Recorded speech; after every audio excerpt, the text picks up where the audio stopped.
If you live, work, or just like to hang out along the Chesapeake Bay shoreline in Baltimore County, chances are you are all too familiar with midges. They've been bugging people for years here, but they've recently gotten a lot worse. Now the county is asking the state to step up and help.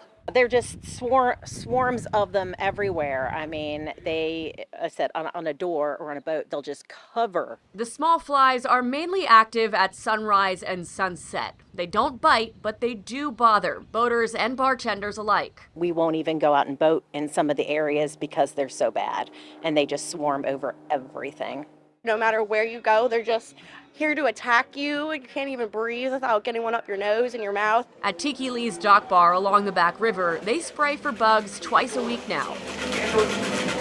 Still hasn't been cutting it just because of how bad they are. It's not just an impact to convenience. It's the people are worried about the threat on our way of life. Since 2022, the county and the Maryland Department of Agriculture have partnered to treat some of the most heavily impacted areas and split the costs. Earlier this week, Baltimore County Executive Kathy Klausmeier sent a letter to the Department of Agriculture secretary saying the agency hasn't lived up to its side of the bargain yet this year. She asked the department to pay what it owes and requested additional state resources as well. A spokesperson for the department says payment is being made directly to the contractor who sprayed the pesticide treatment and says the agency is working with the county to identify both short and long-term solutions. Imagine what's going to be the scenario in 2026 if we don't deal with this. I mean, one of these midges lays up to 1,000 eggs. Baltimore County Councilman David Mark says a lot of factors are to blame, from the weather to overfishing to the Back River wastewater treatment plant. The treatment plant releases nutrient pollution.